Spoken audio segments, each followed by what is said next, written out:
السلام علیکم ورحمۃ اللہ وبرکاتہ۔ آج کا لیسن ہمارا بسم اللہ کے متعلق ہے۔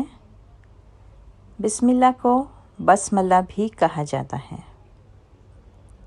بسم اللہ الرحمن الرحیم۔ پیارے نبی صلی اللہ علیہ وآلہ وسلم نے ہمیں اسی طریقے سے بسم اللہ پڑھنے کے لیے کہا ہے۔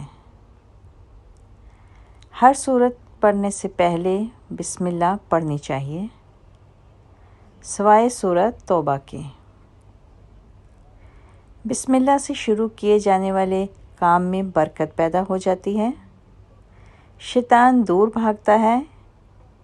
اس سے جیسے ہم کھانے سے پہلے بسم اللہ پڑھتے ہیں تو شیطان ہمارے ساتھ کھانا نہیں کھا سکتا۔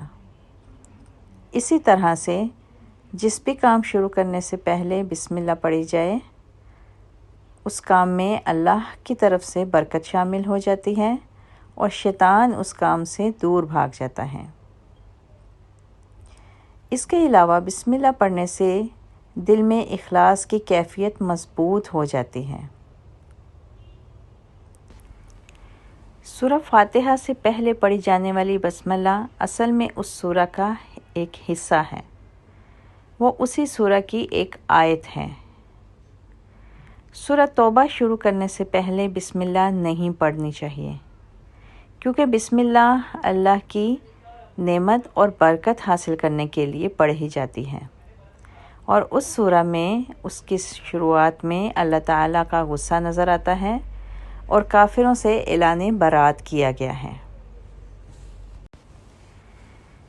تعوذ اور تسمیہ اور سورت، یعنی اعوذ باللہ، بسم اللہ اور کوئی سورت پڑھنے کے مختلف طریقے ہیں۔ آئیے دیکھتے ہیں۔ استعاذہ، بسم اللہ اور سورہ کو مختلف طریقے سے پڑھا جاتا ہے۔ یہ 4 مختلف طریقے ہیں اور چاروں طرح سے پڑھنا جائز ہے۔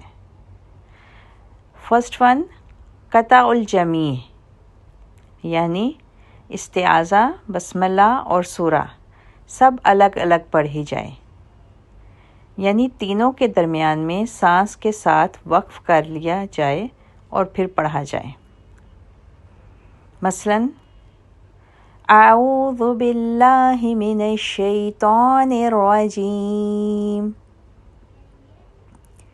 بسم اللہ الرحمن الرحیم،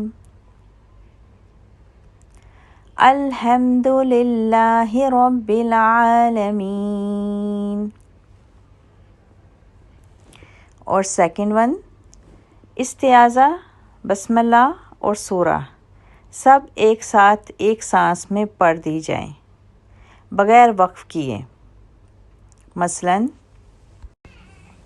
اعوذ باللہ من الشیطان الرجیم، بسم اللہ الرحمن الرحیم، الحمد للہ رب العالمین۔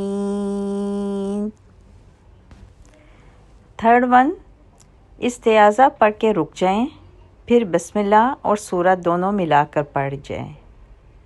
مثلاً اعوذ باللہ من الشیطان الرجیم، بسم اللہ الرحمن الرحیم، الحمد للہ رب العالمین۔ And the fourth one is استعاذہ اور بسم اللہ ملا کر پڑھ لیں اور سورہ پھر الگ سے شروع کریں۔